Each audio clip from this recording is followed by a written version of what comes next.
Stop. Stop. Stop. Had enough? Kick out mucus and quiet the cough with Mucinex 12-Hour DM for long-lasting cough and chest congestion relief. Buy Mucinex 12-Hour DM at your local retailer. Use as directed.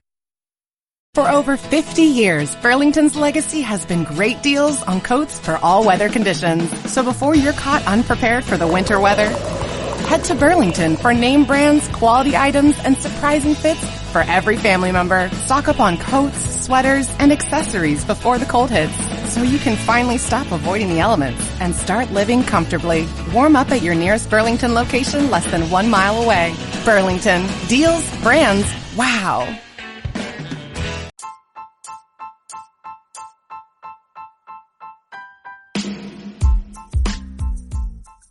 All right. Welcome back to the Misfit Nation. Wow. It is August already.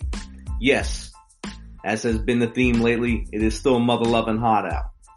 Make sure you keep your fur babies out of the heat as much as possible and stay hydrated.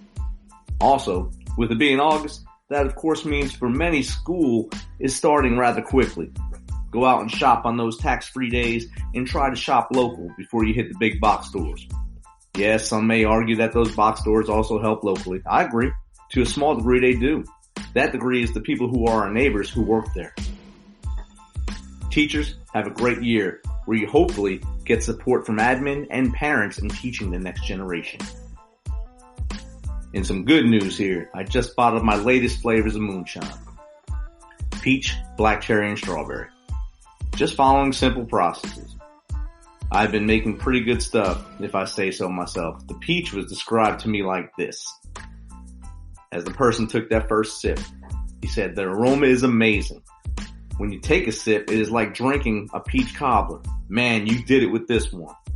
Oh hell, that was great. The cherry was much better than last year's due to knowledge and trial and error. It is like a big science experiment that you can drink later, so you win-win. Strawberry, like the cherry, is a comeback from last season. So I took out the lime from the beginning of the process and added it at the end, and now it comes out with a lot more bang. So if you want some, just hit me up. I'll let you know how to do it. All right, on to business. Are you a business owner who would like to have a second set of hands to help with personnel? Need some ideas to help smooth out the HR process? No business should go it alone. And our next guest is key to your success. Legacy HRC provides strategic HR support, developing innovative and progressive policies and practices, ensuring your team members feel supported.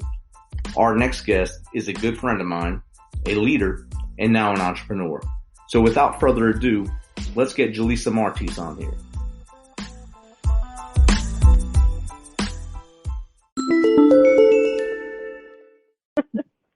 How are you? Good. How are you? I mean, I see you're doing great things now. Yeah, doing good. Staying busy, trying to change the world one workplace at a time.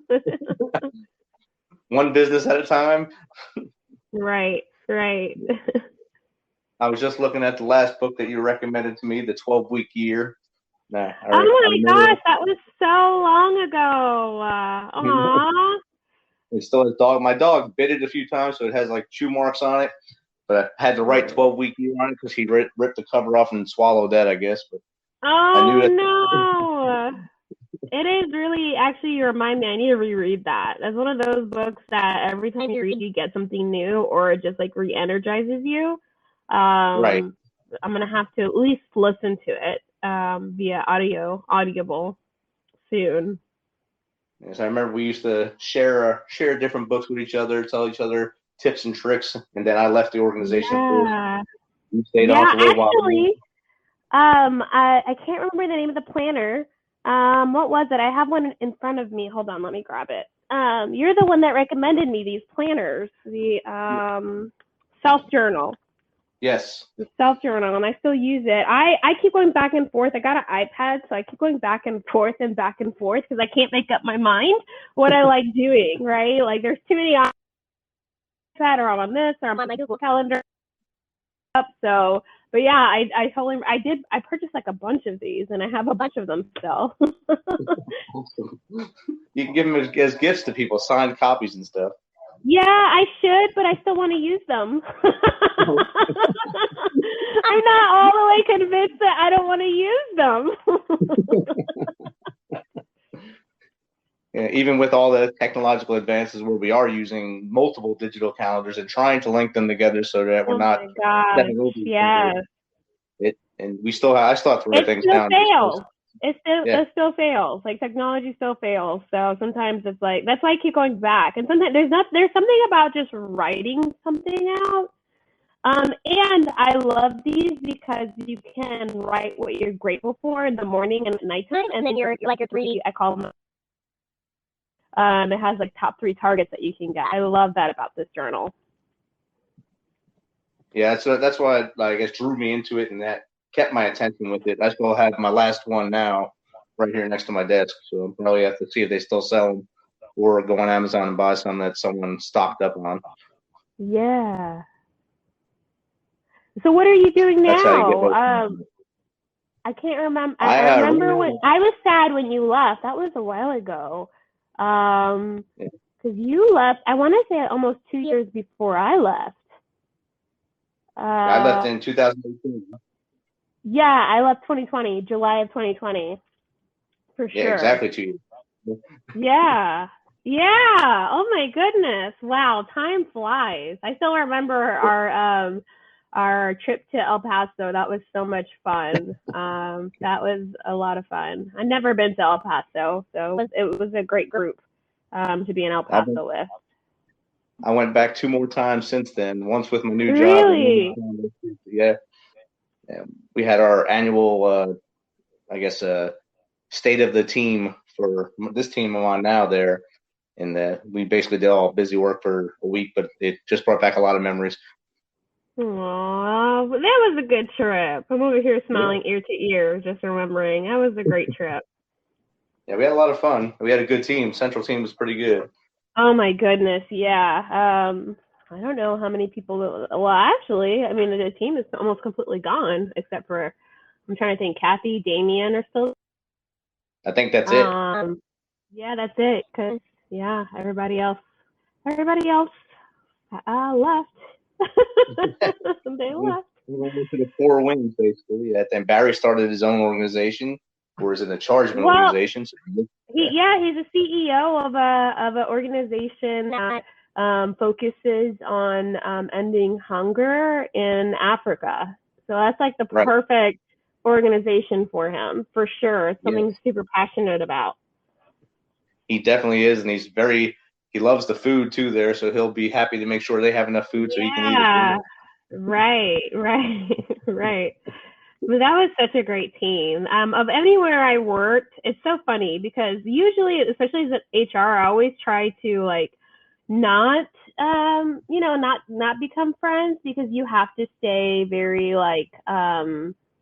unbiased, right? But the people were so incredible, that was so hard. And if I tell you, I talk to someone from TMC every single day, whether they're still there or they used to be there. Like I've already talked to, including you, it would be 2 people, 3 people actually, and it's just like, man, I just created some lifelong friends from TMC, and just some really incredible people there that are still there and that are no longer there. Yeah, a lot of the team when I first started is pretty much rotated out, I guess, to different things, and there's still some people holding the fort down now. I'm not sure exactly what they're doing. I don't think they're working in buildings yet. I think they're still at home, but most of them are still happy, I guess. Yeah. It's definitely they're doing incredible work. That's for sure. And then they're evolving. They're doing them. They went from one focus early on to multiple focuses down to basically about 2 now. I think they're doing now a double focus thing to try to, I guess, rein it in so they're not going multiple directions. Yeah. It's exciting. They have some new leadership. It's definitely an exciting time. I'm like a cheerleader from the back. In the back here. What was that? Way in the back here, I'm cheering. Yeah, I'm here. I'm just in the back. Go, y'all. I'm still here. And I'm always there for like if anyone needs anything, right? Like I said, I continue to talk to people whether they're still at TMC or not at TMC. I'm again, great people. Are you still in Houston? I am. I'm still in Houston. I've been in Houston for 5 years now. And I love it. Although I will say, I recently took a trip. I haven't traveled, obviously, due to COVID for a while. I finally went on my first trip earlier in mid-June, to Puerto Rico. And when I tell you I wanted to move to Puerto Rico, oh my goodness. I was just, I just had such a great time. I love the vibe. I love the art. I love the people, the culture. And I just loved everything about it. Like I kept saying like I could totally see myself living here. I can move. So if I ever move, probably Puerto Rico, but I'm still in Houston. Yeah, I seen your pictures when you were in Ponce. That's one of my best friends. That's where he's from. So I was like, I wonder if he's going to be in the background really? of any. Yeah. Oh my, Ponce was really cool. We did a history tour because it's one of the oldest cities in Puerto Rico, and it has so much history. It was incredible. Like we heard this story. So I think the Bombero is there, which is like the oldest fire station in Puerto Rico. And we just heard some incredible like heroic stories and how like really because of the volunteer firefighters, because they I guess there was some type of I can't remember if it was war or attack, and the volunteer firefighters actually stuck there and fought off the people that were trying to attack Ponce and save Ponce. And so there was just so much, and they're volunteer firefighters, right? And so there was so much history there. It was super cool. Some of my family is from Puerto Rico, so it's like I don't know why I felt like attached to it a little bit, but it was definitely cool. Awesome. I mean, volunteer firefighters, they already care about the area because they volunteer to run into fire. Then they're volunteering to fight off the enemy. And Ponce is the hottest city in Puerto Rico. No, so don't go when it's super hot because you will be hot. I mean, we went in mid-June and we were hot. I was like, I cannot imagine being a firefighter off fires in the hottest city in Puerto Rico. Than that, but there was so much pride and honor behind it that I thought was really cool, and just listening like the different stories about it. And if that could spread throughout the other 50 states, it'd be great. Yeah. Well, I'm sure there's plenty of stuff if we look. It's so funny because I found the tour through an Airbnb experience, and my friends loved it, and I'm like, you all realize like, because I've done them here in Houston and Dallas. You'd be surprised at what you find out about your city and the history and things that you pass by every day. Everything has a story, and take time to actually like learn the why or learn that. It's just like, there's like a sense of pride that then comes with it, or it's just so interesting. Like, I go to Dallas all the time because I lived in Oklahoma City, so it was like the nearest city near us. And so we go all the time, but I never took the time to actually like learn about Dallas, right? And so when my grandmother came to Dallas, she's from Curacao, and so this is the first time in Texas, and we're like, it would be great to take her on a tour to learn about the history of at least Dallas. And so I thought, and here I'm like in shock. They're like, oh my gosh, this is so great. Like I had no idea about all this information. I grew up in Jersey, right across the river from New York City, so I took everything in New York for granted. So the Statue of Liberty, the Twin Towers, Empire State Building. Yeah. Oh my gosh. So I forget you're from New Jersey because was born in New York and lived there until I was about 13. And I'm one of the, like, I still remember before 9/11 when you could actually the Statue of Liberty. Like, I remember going on I can't remember if I went with my parents or if I went on a school trip and having to climb.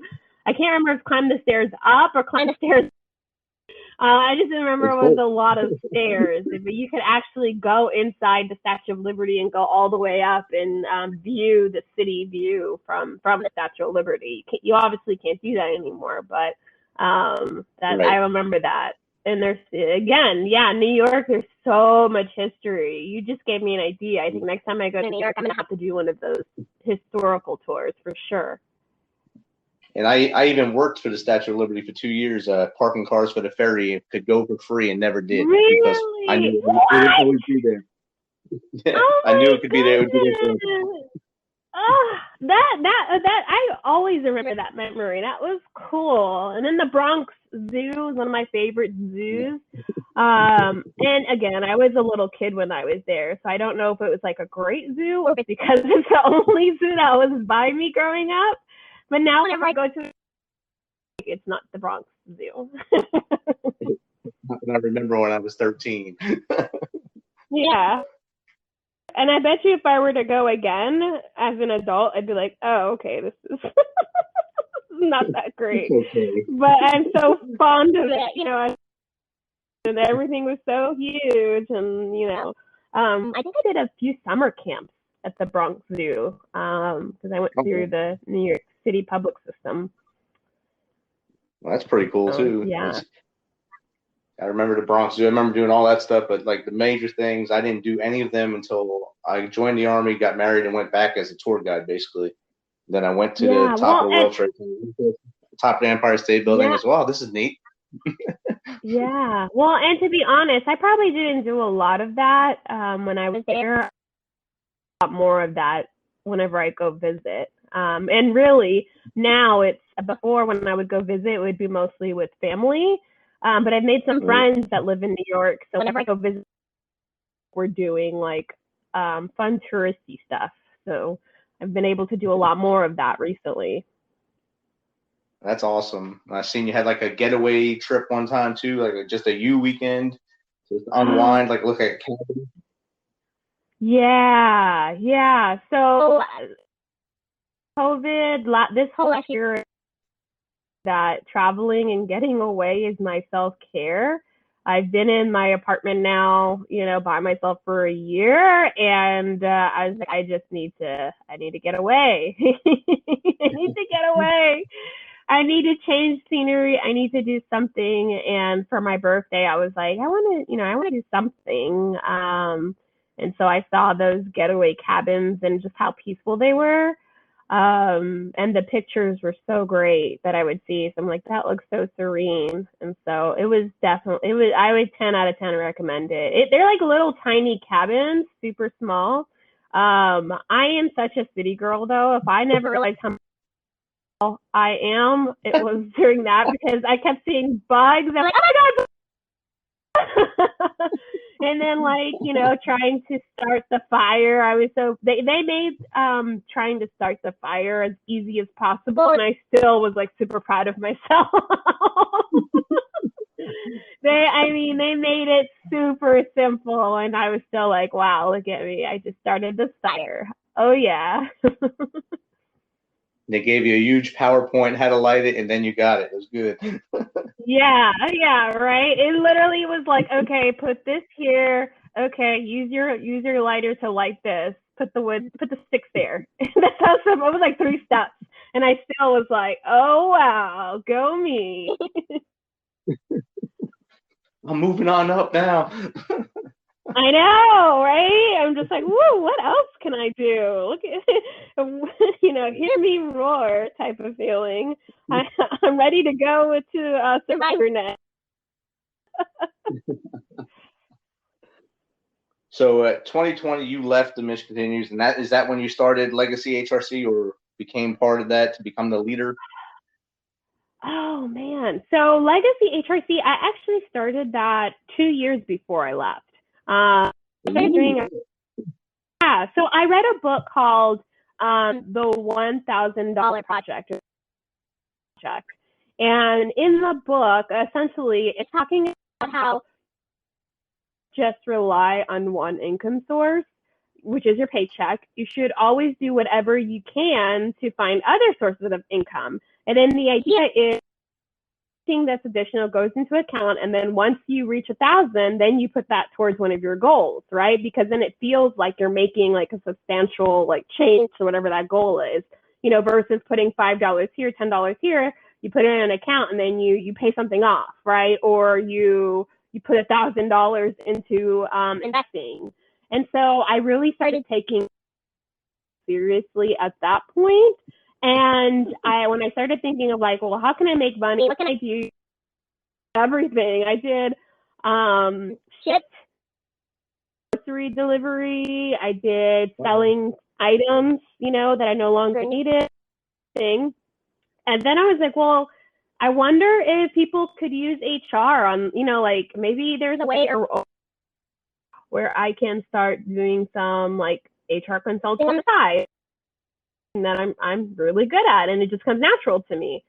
And so I started looking at freelancing, and I started through like Upwork, which is, I don't know if you've ever heard of Upwork. It's very much like Fiverr, where freelancers list like what they can do, and then you have like businesses, small businesses that will have projects, and then as a freelancer you can bid on the project.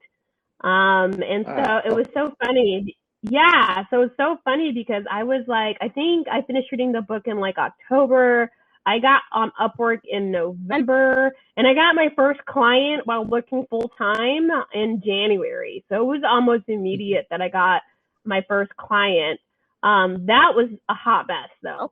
I realized like having a long retained client while also working full time was a lot, and I did that for a few months.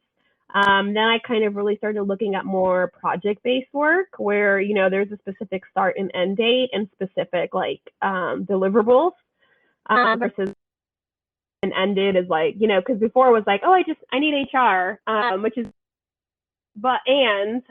it's extremely difficult when you're doing HR full time as well. And you really care for the work, right? Because anyone, you can, but it takes a lot more work to do it more thoughtfully, and to do it really well. And then my boss at that time, I don't know if you remember, Tracy, she left the mission continues to start doing her own HR consulting.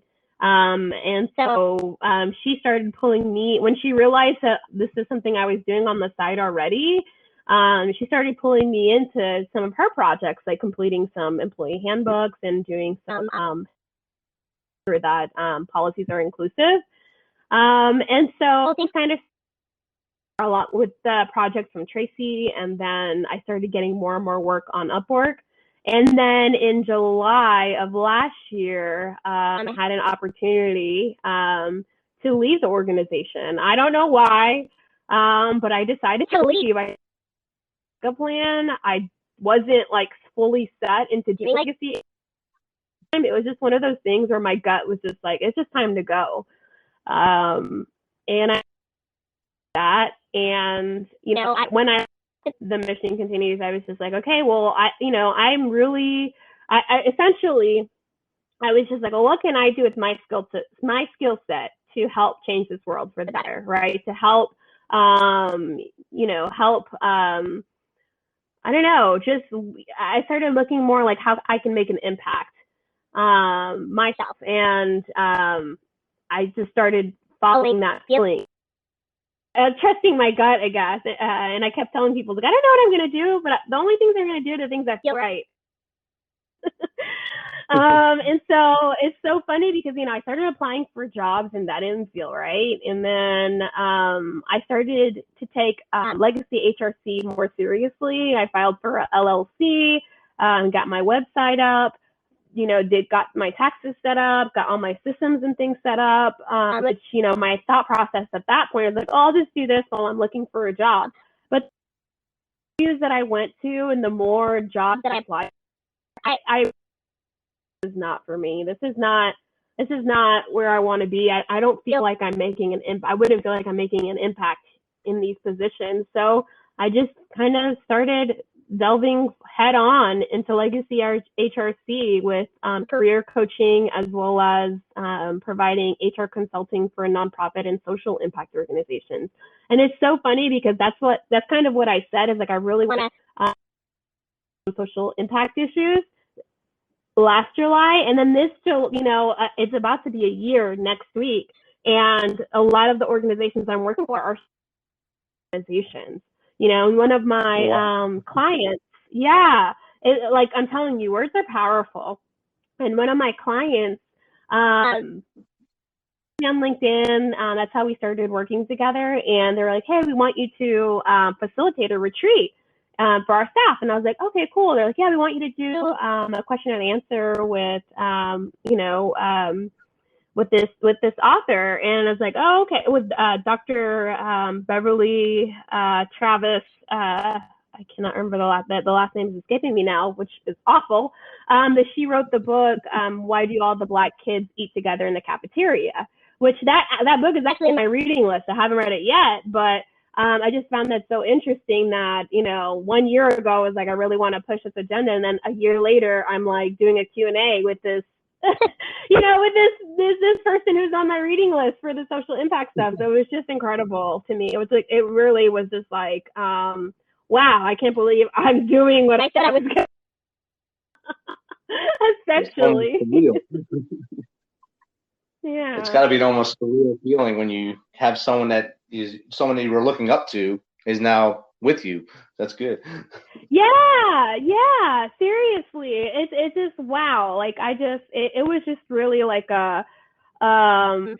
it was like, I don't know, I can't even explain the feeling. It was just like, wow, this is path. This is what I was supposed to be doing, right? Because again, like, I said the words and now it's actually literally happening a year later. And so it's just, took a chance, and it's been great. I've just loved the projects and the work and the clients and the people I've worked with along the way. And again, I just say I'll keep doing this until it feels good. As soon as it doesn't, as soon as it doesn't start feeling great, then maybe we start looking at other options. But so far, this is working great. Like I said, I'm going to be a year next week from just me to now like a team of 4 or 5. Wow. I have 3 other HR consultants that contract with me, and then I have an operations coordinator and a VA, because I realized very early that I can't do it all. I do it all because I am my own worst enemy and the bottleneck. And, I always want to make sure that my customers get like a positive experience. And so, yeah, it's been quite a ride. And I'm just at the beginning. I'm so excited to kind of see what's next, enjoying the moment, and then just kind of seeing what's next.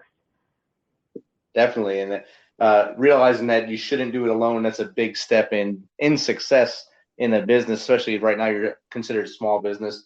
No matter how many clients you have, with only 5 people, small business, if you were just the one person trying to do all that alone, you'd probably be pulling your hair out and you wouldn't be happy anymore.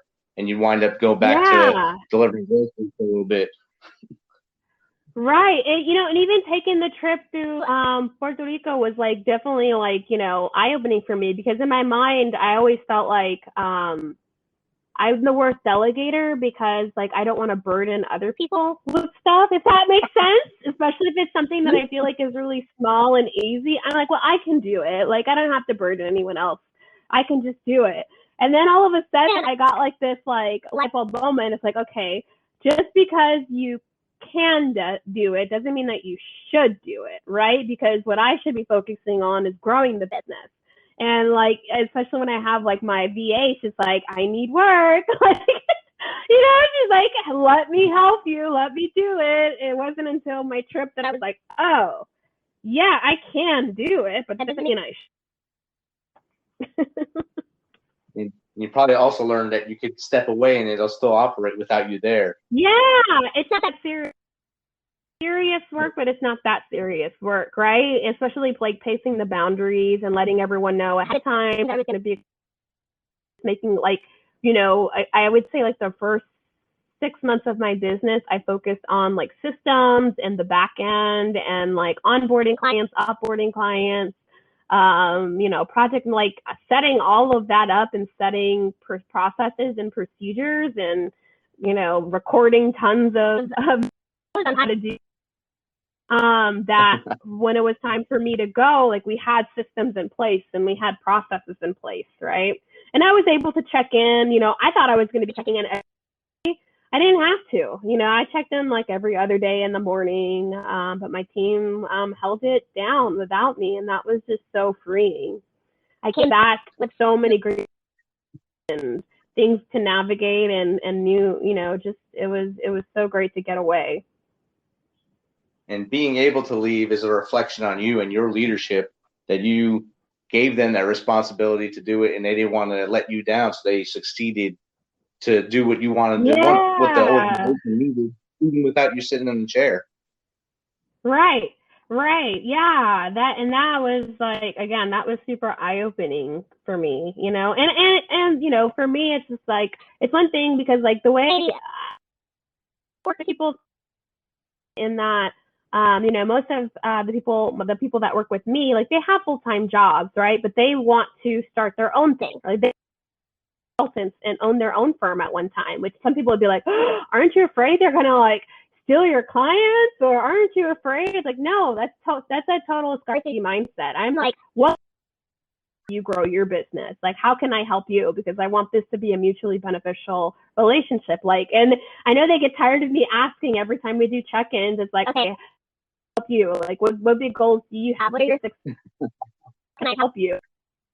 I think that lended to like them really wanting to take care of me, right? Because I take care of them and do things for them as well. Exactly, and that'll just let them grow into better people, and they'll probably start their own organization somewhere down the line when they feel like the power to do so, and they'll look back and say thank you to you, or give you all the props for it, and you'll still get clients either way. Well, it's not even. It's about creating opportunities for others. It's about opening the door and letting others come beside you, right? Like, and that's what it's more like, creating more opportunities. And for me, like specifically, like creating more opportunities for women of color, because it's a lot harder for of us to get these opportunities, right? So, and that's what it's about to me. It's like that when I talk about impact, like it's like, how can we change this world for the better? How can we provide more opportunities? What can we do to push the and I try to translate, like, what can I do to do that? That's how I can do it. Exactly. And like, even when I was in the military, my job was to make the next me. That's what I always looked at it as. So when I got a group of soldiers, I had to make them take my job. That was my job, to make them take my job. And if I didn't do that, then I felt like I wasn't doing the right thing.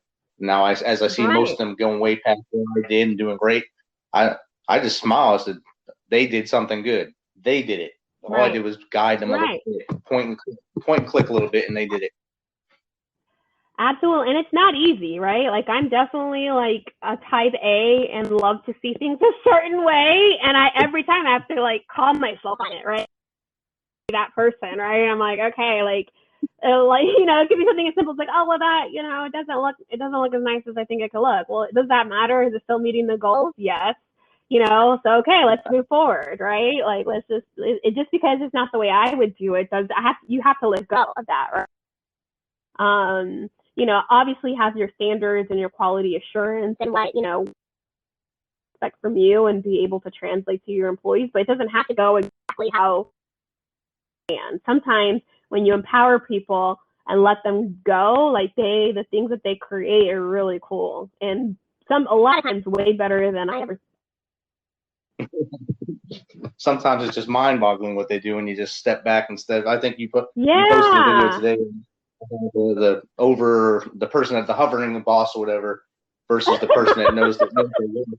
And I think that says it all right there. That whole video was awesome. Actually, I've seen that too many times. Oh my goodness! Let me tell you, about this 2021 Great Resignation as a career coach first, but this 2021 Great Resignation that you keep hearing, I think that's totally true. I feel like I woke up a few years ago when something traumatic happened to me, and I feel like we all, as a collective, as a society, went through something traumatic last year, and I see friends waking up, right? Like when I went on vacation, one of my closest friends, she is incredible at her job and wanted to move up the corporate ladder and go next. And she's like, you know what? Like, that's not important to me anymore. I want to come in out. It's not important to me anymore. And I'm like, it's because you woke up. We started to realize what's important and what's not important in this rabbit race and that wasn't important.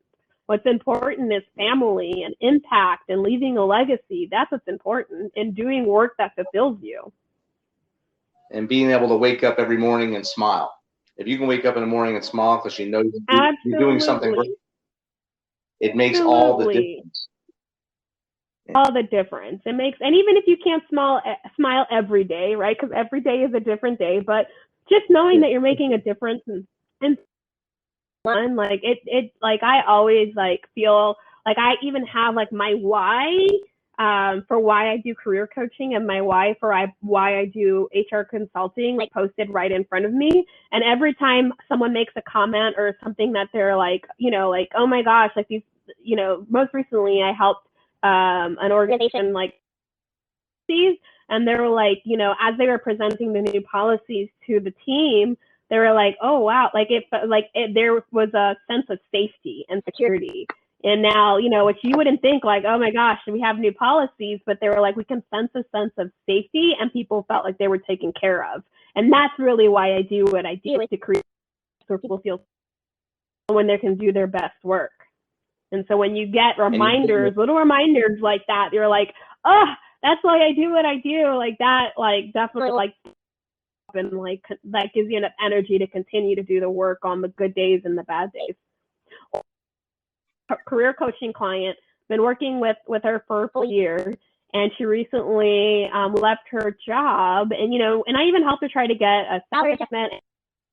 Organization wouldn't do it, and she just left for her dream job.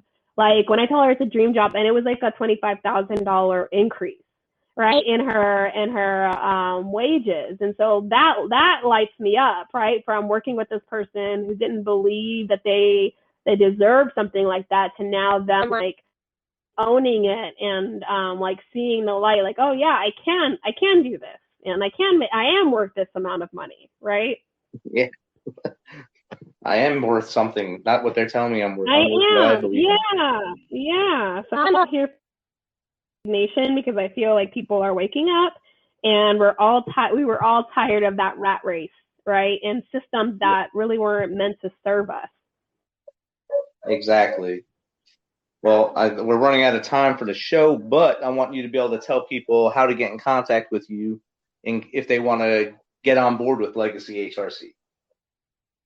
So Legacy HRC, whether you need some HR support, some HR project support, you just want to take HR off your to-do list, or if you want coaching advice or you just need a career coach, definitely find me on our website, www.legacyhrc.com, or LinkedIn, Julissa, Julissa Martis, Martis on LinkedIn. Awesome. Thank you, Julissa. It's been great catching up with you these last half hour here. I felt like we just got back in the back of the car in El Paso again, rolling down the road to our next stop to go talk to a client or prospective sponsor. Seriously. It was great. And definitely keep in touch. And if you need anything, let me know. Thank you so much for inviting me. Thank you so much, and have a great day. And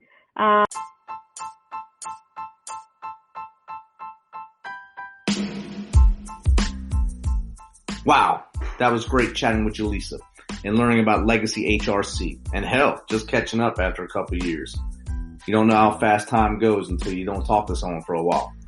Check out the link to Legacy HRC in the show notes. So some exciting news. On August 7th through September 10th, the Misfit Nation podcast is in the running for a Veteran Podcast Award. So please check out the site at www.veteranpodcastawards.com. Again, that's www.veteranpodcastawards.com, and vote as often as you can and share through your networks to help us out. Thank you. So you know how we do this. Thanks for taking some of your time to spend with us on the Misfit Nation. Be sure to hit that subscribe button and share link as much as possible. If you want to, please become a show supporter to help carry us on. We appreciate you. As always, till next time, stay humble, stay hungry, keep hustling, because we are the Misfit Nation.